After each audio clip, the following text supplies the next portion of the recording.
Cantar teu amor, ser profeta e pastor, levar tua esperança às nações. Cantar teu amor, ser profeta e pastor, levar tua esperança às nações. Queridos irmãos e irmãs, continuamos nossa leitura da primeira carta aos Tessalonicenses. E eu acho que hoje vamos concluir essa primeira carta para passar a semana que vem na segunda carta. Mas hoje vamos continuar o que já falamos a última vez sobre os critérios doutrinais paulinos e também evangélicos sobre a próxima vinda gloriosa de Jesus. Você se lembra? Não temos data e não terá data. Não precisa que ninguém os informe de uma data que seja amanhã ou que seja em 2021, 2026. Isso é absurdo. Você não deve ouvir e prestar atenção. Não tem data. Depois será uma coisa imediata que vai acontecer, que vai se produzir de um modo rápido, como um ladrão em plena noite. A questão da noite é importante. Pode ser também a noite da fé, um contexto de noite, e chega o ladrão que surpreende todo mundo. A dimensão de surpresa. E a outra imagem, a imagem da mulher que vai dar luz. Então, uma surpresa e ao mesmo tempo é já visível, que ela vai dar luz daqui a algumas semanas, daqui a alguns dias. Então, não tem sinais e ao mesmo tempo é visível.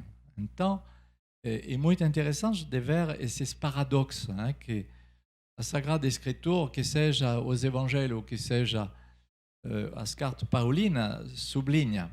Será nessas imagens de um ladrão durante a noite e de uma mulher que vai dar luz. E terceira dimensão, critério importante, são os conselhos de Jesus, como também os conselhos de Paulo.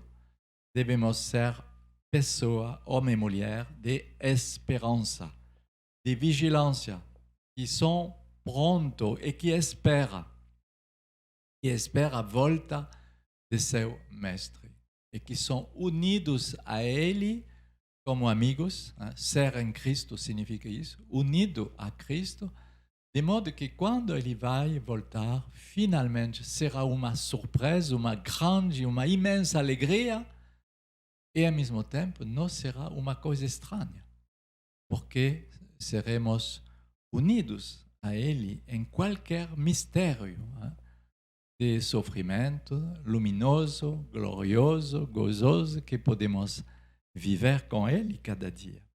Hoje vamos passar a segunda, o segundo tema doutrinal, que é o dia do Senhor que vem. Depois de falar da ressurreição final, de falar do dia do Senhor, de sublinhar de novo a dimensão da parousia. Então você pode perceber, 1 Tessalonicenses 4 e 1 Tessalonicenses 5 são os dois capítulos mais doutrinais sobre essa questão da esperança e da volta e da ressurreição final e do julgamento final. Vamos ler hoje 1 Tessalonicenses 5, 2. Porque vós sabeis perfeitamente que o dia do Senhor virá como um ladrão noturno. Você sabe perfeitamente. É engraçado de ver isso. Bom, com certeza, Paulo já falou de viva voz aos Tessalonicenses quando ele evangelizou, mas você sabe perfeitamente. Hoje, se os cristãos são entrevistados para saber se eles sabem perfeitamente a vinda de Jesus, os fins últimos, o que vai acontecer nos fins últimos, Eu acho que alguns seriam um pouco constrangidos, hein? Mas devemos nos pensar, hein? Os fins últimos serão 3 eventos.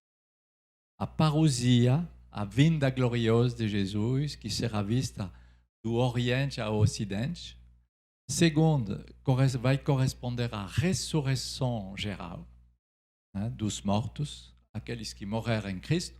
Depois, os vivos que serão aspirados, que serão ascensionados no céu com Cristo. Né, você se lembra? E tudo isso na primeira carta. E, enfim, acontecerá o julgamento geral, o julgamento final. Esses 3 eventos são reunidos no dia do Senhor. Quando Paulo diz o dia do Senhor que vem, recapitula finalmente esses 3 eventos. E isso já encontramos na primeira Tessalonicenses 1:10. E esperardes dos céus a seu Filho, a quem ele ressuscitou dentre os mortos, Jesus, que nos livra da ira futura. Então, esse tema do dia do Senhor que vem, já tratamos durante como um tema bem importante nessa primeira carta, que encontramos aqui agora. E Paulo vai dar uma nova força a esse nome do dia do Senhor em várias outras citações. Por exemplo, 1 Coríntios 1:8, quando ele fala do dia de Cristo. Ele vai precisar bem mais. Não é só o dia do Senhor, como no Antigo Testamento, que falava do dia do Senhor que vem, um dia terrível, um dia de julgamento. Mas Paulo vai batizar um outro nome. Ele vai falar do dia do Senhor e do dia de Jesus Cristo.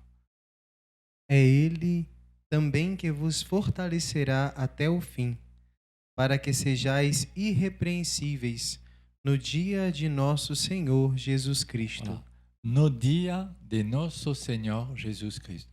É isso que ele quer dizer. Quando ele fala isso, 1 Coríntios 1:8, o dia de nosso Senhor Jesus Cristo, ele quer dizer o dia que vai acontecer, os fins últimos, que será o dia da eternidade. E temos também uma outra citação em 2 Coríntios 1:14, que ele chama esse dia de Deus, dia de nosso Senhor. Assim como nos compreendestes em parte, que somos para vós motivo de glória, como sereis o nosso no dia do Senhor Jesus. Voilà. No dia do Senhor Jesus. Ele recapitula agora essa maneira de falar. E o que é o dia do Senhor Jesus? Eu já falei, são 3 eventos. A ressurreição final dos mortos e dos vivos, que serão aspirados, como dizemos, ascensionados com Cristo nas nuvens. E será então essa ressurreição final, será a parousia, a vinda gloriosa, que será vista por todos os povos, e será também o julgamento final. E vamos ver depois um pouco mais de explicação sobre esse julgamento final. São João Crisóstomo, um padre da Igreja do Oriente do século IV, explica que é melhor por nós de não saber a data. Interessante, São João Crisóstomo diz que é melhor por nós, para nos incentivar uma boa postura, de não saber a data. Porque se sabíamos a data dessa vinda de Jesus, com certeza isso não ajudaria nossa vigilância. Então, vamos ouvir São João Crisóstomo.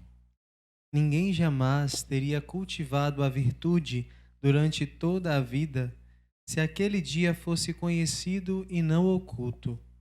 Mas se soubesse qual o seu último dia, depois de cometer muitos crimes, procuraria o batismo e assim partiria. Dize-me, se o patriarca Abraão previsse que seu filho não morreria e o levasse à montanha, teria alguma recompensa? E Paulo, se previsse que não morreria e desprezasse o perigo, de que modo seria admirável? Então, São João Crisóstomo quer dizer que se nós queremos acumular não acumular milhas, mas méritos, não é a mesma coisa. Não devemos acumular milhas, mas méritos, para a vida eterna. Se queremos acumular méritos, é bom e melhor por nós de não saber a data, e que essa data seja desconhecida, a fim que sejamos vigilantes, na vigilância. Vamos avançar e ler 1 Tessalonicenses 5, de 5 a 8a. Então, Paulo vai nos mostrar como devemos corresponder com nossa atitude. Pois todos vós sois filhos da luz, filhos do dia. Não somos da noite nem das trevas. Portanto, não durmamos a exemplo dos outros, mas vigiemos e sejamos sóbrios. Quem dorme, dorme de noite. Quem se embriaga, embriaga-se de noite. Nós, pelo contrário, que somos do dia, sejamos sóbrios, revestidos da couraça da fé e da caridade, e do capacete da esperança da salvação. Então, nessa passagem, Paulo sublinha a importância da ascese, a importância da ascese. O cristão deve ser sóbrio, não deve fazer coisa escondida, oculta, e à noite, a cumplicidade da noite vai favorecer. Não, devemos nos guardar nossa alma sóbria e acordada, a fim de pertencer à luz, de pertencer às coisas da luz e não nos ligar às coisas que são das trevas. E lá, nesse lugar da 1 Tessalonicenses 5, se encontram esses binômios, noite, sono, trevas.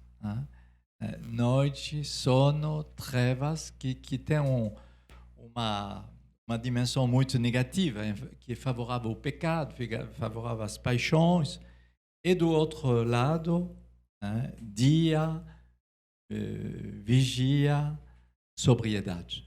Finalmente, são esses binômios, essa bipolaridade que é bem comum que encontramos em São Paulo. Agora vamos ver esse terceiro evento que não falamos muito, que concerne o julgamento final. Eu citei o Papa Emérito Bento XVI. Eu vos recomendo de ler e de reler Spe Salvi, salvo na esperança. Spe Salvi, e lá vamos ler o número 42. É muito importante, se você tem um desejo de aprofundar essas questões dos fins dos tempos, de ler essa encíclica. Não saiu nada atualizado como esse escrito do Papa Bento XVI. É uma referência doutrinal completamente iluminada, luminosa. O juízo de Deus é esperança, quer porque é justiça, quer porque é graça. Se fosse somente graça que torna irrelevante tudo o que é terreno, Deus ficar-nos-ia devedor da resposta à pergunta acerca da justiça. Pergunta que se nos apresenta decisiva diante da história e do mesmo Deus. E se fosse pura justiça, o juízo em definitivo poderia ser para todos nós só motivo de temor. A encarnação de Deus em Cristo uniu de tal modo um à outra o juízo à graça, que a justiça ficou estabelecida com firmeza. Todos nós cuidamos da nossa salvação com temor e tremor. Apesar de tudo, a graça permite-nos a todos nós esperar e caminhar cheios de confiança ao encontro do juiz que conhecemos como nosso advogado, Paráclitos. Ele é nosso juízo e, ao mesmo tempo, nosso advogado. Ele é nosso consolador e, ao mesmo tempo, nosso juízo. Ele é nosso juiz e nosso salvador. Então, justiça e graça são ligadas nesse momento, nesse evento do julgamento final de Deus. Então, não devemos ter medo, mas, ao mesmo tempo, devemos saber que toda a justiça será revelada, e felizmente, não é uma situação terrível. As pessoas que viviam toda a vida uma injustiça grave, como que não foi reabilitada pelos homens, pela justiça humana, essas pessoas esperam que um dia eles vão ver a justiça de Deus se revelar. Então, esperamos com medo, com temor, essa justiça, mas sabendo que somos na confiança e na esperança, porque aquele que vai fazer esse julgamento é, ao mesmo tempo, nosso Salvador, que nos salva com misericórdia. Então, justiça, graça, justiça, misericórdia. Essa dimensão do julgamento final deve ser bem equilibrada com essas duas dimensões. E vamos ler dentro do livro de São Paulo, na página 232, o que Bento XVI já citamos sobre a dimensão do julgamento. A imagem do juízo final não é primariamente uma imagem aterradora, mas de esperança. A nosso ver, talvez mesmo a imagem decisiva da esperança. Mas não é porventura também uma imagem assustadora? Eu diria, é uma imagem que apela à responsabilidade. Ah, oui, isso é bonito. Hein? Isso não deve nos colocar numa postura de medo, de aterrador, mas numa postura de responsabilidade. Porque a pessoa que é um homem ou uma mulher de Deus vai desejar ter uma postura de responsável. Então, é muito interessante de ver essa pedagogia divina até os fins dos tempos para nós.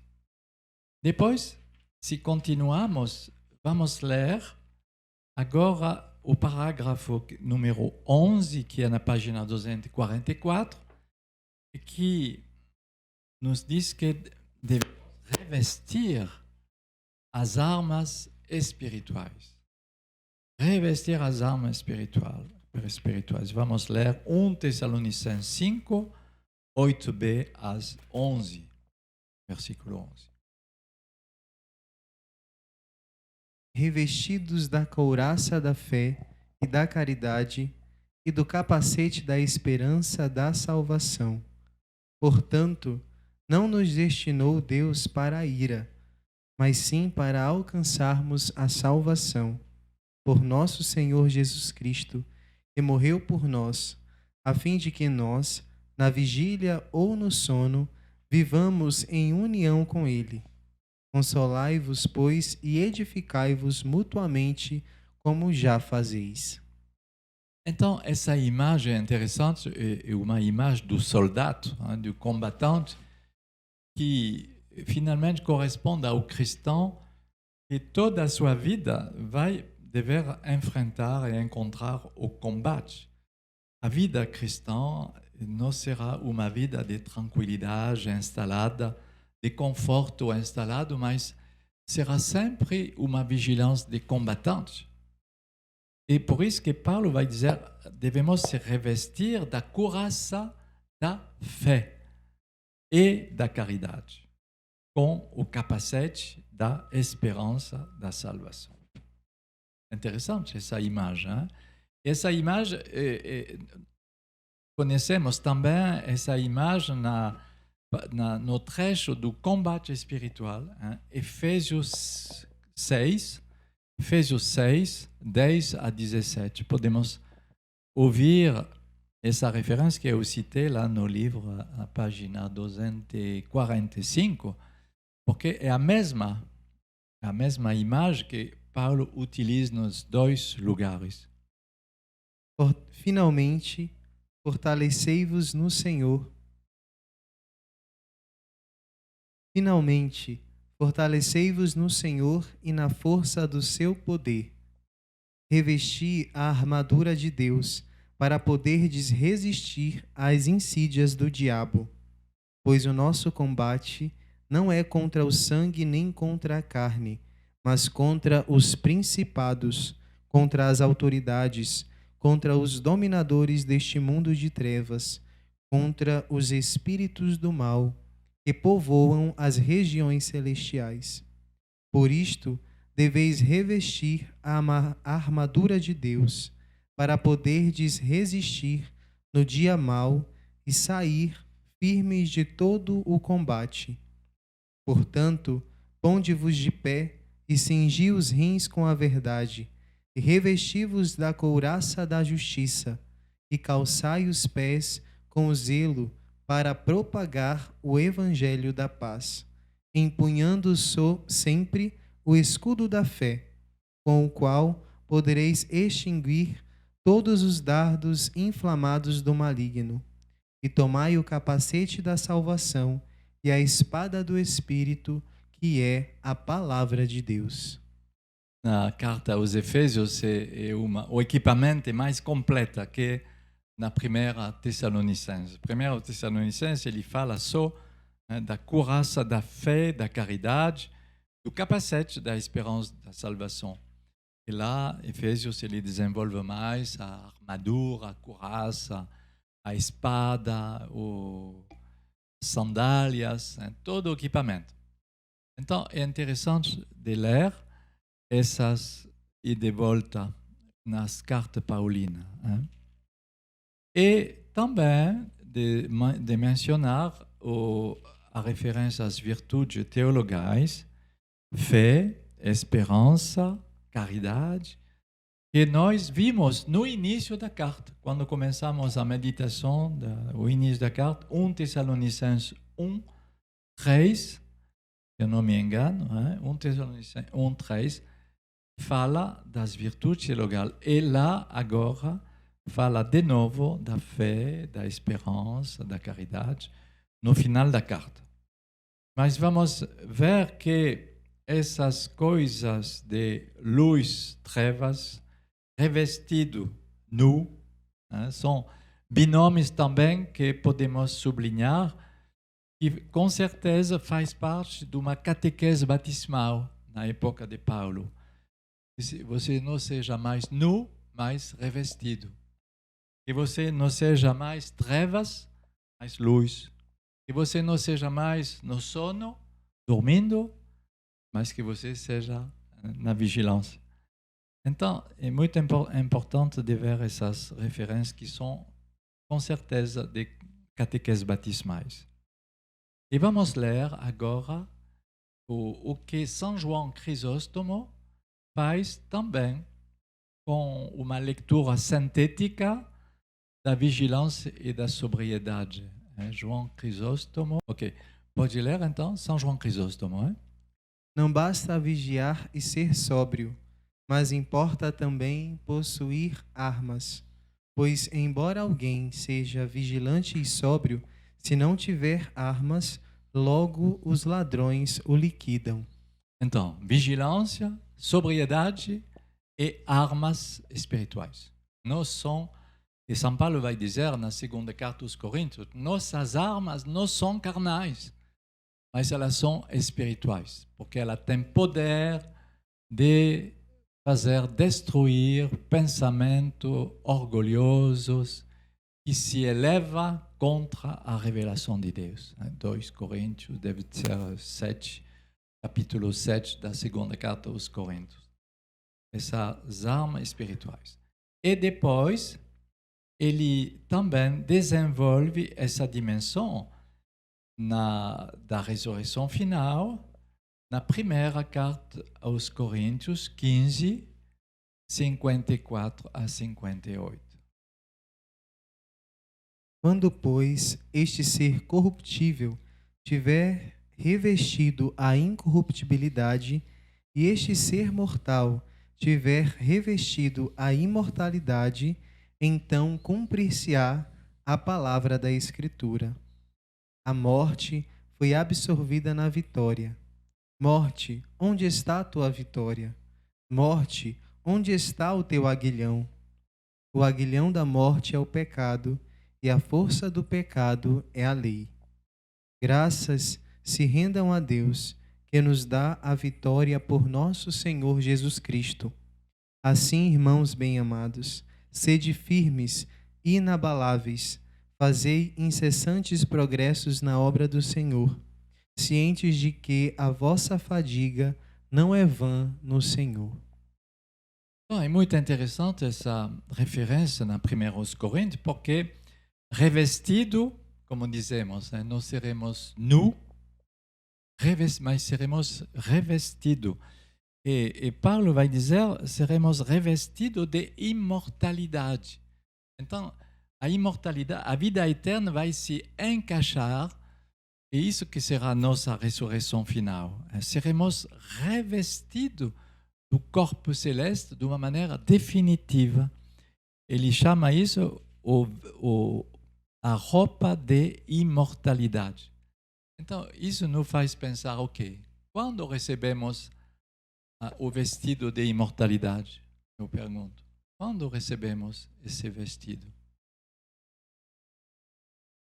No dia de nosso batismo, recebemos essa roupa, esse tecido de imortalidade que cobrou completamente nosso corpo, nossa pessoa de branco. Hein? Então, é um revestimento, é uma couraça, é uma armadura, e ao mesmo tempo é um revestimento, e também que é o hábito da vida consagrada. O hábito da vida consagrada é esse sinal da ressurreição. Nossos irmãos e irmãs que são revestidos de um hábito da vida consagrada, e para nos mostrar que seremos um dia revestidos, todos. Não são só eles são sinais escatológicos de uma vida que todos vão viver, todos. Mas são sinais escatológicos, primícia, profético, de uma vida futura que nós aspiramos todos a viver. Depois, continuamos na página 247 e vamos ler 1 Tessalonicenses 5, 9 a 11. Deus não nos reservou pela cólera.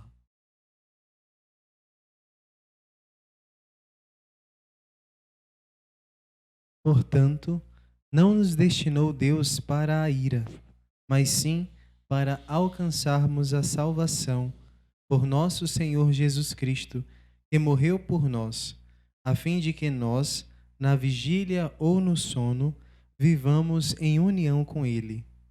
Consolai-vos, pois, e edificai-vos mutuamente, como já fazeis.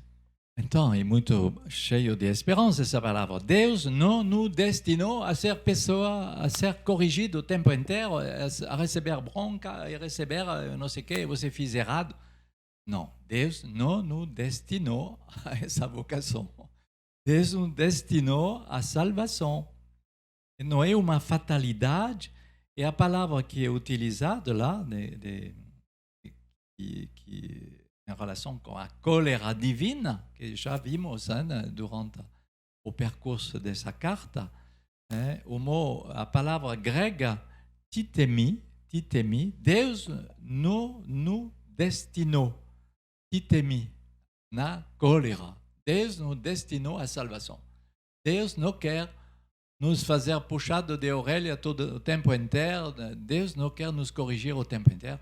Ele nos destinou à felicidade eterna, à beatitude, à salvação eterna. E isso é o desejo de Deus. mas e o nosso? Qual é? O problema é isso. Né?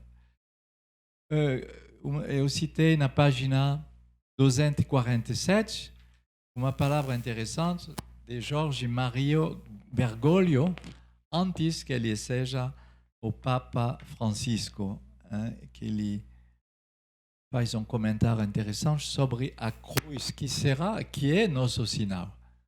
Na vinda gloriosa de Jesus, nosso sinal é a cruz. Aquele que participa à cruz sabe que a cruz, ela mesma, é um triunfo e que ela é a única esperança. Já, essa cruz é um triunfo, não é um sinal de morte, de morbidez, de coisa triste. Já, o triunfo já é anunciado. Aos desafios que podem surgir das suas ansiedades pastorais, ela responderá somente com o sinal de Jonas. Ele não descerá da cruz. Lá, na segurança e na perseverança com as disposições que estão em Cristo Jesus, ele continuará a assumir a missão que lhe foi confiada. Ele mostra com certeza o testemunho do homem de Deus fiel e como seu mestre, apesar da cruz, vai continuar a assumir sua missão que lhe foi confiada até o fim. Essa imagem da esperança e apesar da cruz, irá até o fim. Então, chegamos na página 248, na quinta parte da carta, que são as saudações finais. É completamente diferente, o estilo é o estilo pastoral. Paulo vai concluir sua carta sabendo que ele queria consolar os Tessalonicenses, que podia se desolar como os pagãos, perder coragem, perder esperança como os pagãos. Então, a última saudação se encontra em 1 Tessalonicenses 5, 26 a 28.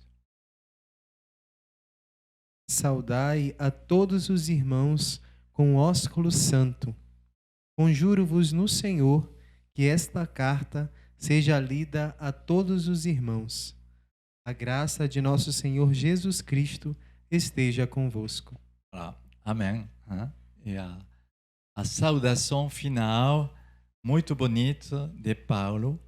Mas eu quero, para concluir agora essa última formação sobre a primeira aos Tessalonicenses, lembrar como um pequeno resumo dois trechos dessa carta que me parece o coração da doutrina que é nessa carta da esperança, que é 1 Tessalonicenses 4, 18 e depois 5, 11. Vamos bem prestar atenção. Consolai, pois, uns aos outros com estas palavras. Consolai-vos. É a finalidade dessa carta. Paulo queria reconfortar, consolar, colocar numa linha de fé, de amor e de esperança os coríntios. Ele queria isso. Depois, 5:11. Consolai-vos, pois, e edificai-vos mutuamente, como já fazeis. Já vocês fazem, vos edificar uns com os outros. E também nos lembrar 1 Tessalonicenses 5:23, ele é fiel, quem vos chamou. Ele realizará vossa santificação até o dia do Senhor. Então, com essa grande esperança, e por isso que a carta aos Tessalonicenses é o evangelho da esperança. Você pode saber agora aonde encontrar citações de esperança nessa primeira carta aos Tessalonicenses, e vamos ver que na segunda também tem muitos ecos também dessa esperança. Para concluir, eu quero vos encorajar a ler essa grande citação de São João Crisóstomo, que é um fiel comentarista de São Paulo. Não vamos fazer agora, mas você pode meditar e fazer essa leitura. Muito interessante. No século IV, ele comenta São Paulo de uma maneira muito próxima. Ele comenta a vinda do esposo. Você sabe a referência com Mateus 25, das virgens sábias. Hein? E João Crisóstomo faz um grande comentário sobre a primeira aos Tessalonicenses. E a próxima semana, se Deus quer, vamos pular na segunda carta. E assim acabar todo o discurso e os anúncios da vinda de Jesus aos Tessalonicenses, que são verdadeiramente as cartas da esperança e da vinda de Jesus. Cantar teu amor, ser profeta e pastor, levar tua esperança às nações, cantar teu amor, ser profeta e pastor, levar tua esperança às nações.